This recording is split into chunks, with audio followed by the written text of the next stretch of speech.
Hello, I'm Bernie Norcott-Mahany. I work at the Kansas City Public Library at the Bluford branch, and I also work at Johnson County Community College.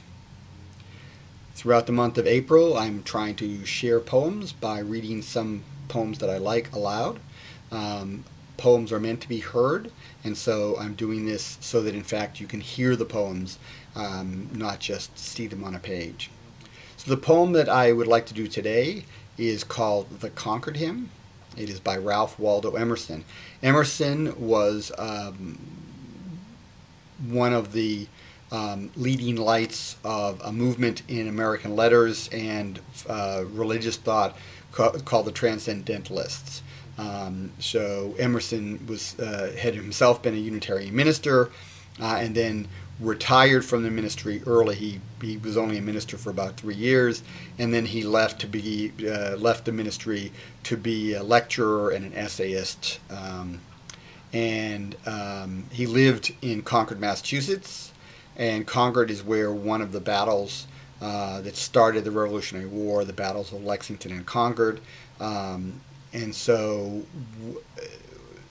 some people had gotten together in the 1830s to build a monument for the people who had died at Concord. And he was asked to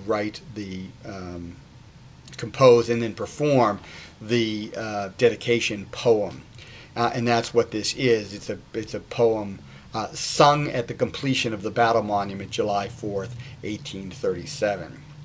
It also was then encapsulated on a bronze tablet, which is actually on the monument in question. This poem deals a lot with how time passes, and here, of course, the people who fought at Concord are all dead. There are no living. The ones who survived are now dead from old age. The bridge at which the battle, one of the places that the battle took place was at this bridge. That bridge has since collapsed and into the river. So time causes things to pass. Things die over time. But his hope is that this poem, that the thought behind this poem, and the spirit of the men who fought at Concord, that those will live on. So it's a rather nice little poem. And here goes. This is the Concord Hymn by Ralph Waldo Emerson, sung at the completion of the battle monument, July 4th, 1837. By the rude bridge that arched the flood, their flag to April's breeze unfurled, here once the embattled farmer stood and fired the shot heard round the world. The foe long since in silence slept, alike the conqueror silent sleeps. And time the ruined bridge has swept down the dark stream which seaward creeps.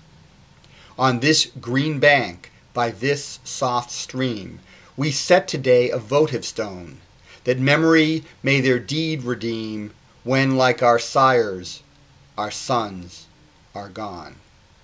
Spirit, that made those heroes dare to die and leave their children free, bid time and nature gently spare the shaft we raise to them and thee. That was the Concord Hymn by Ralph Waldo Emerson. One last little side note here. Doris Kearns Goodwin, the presidential historian, was, as a girl,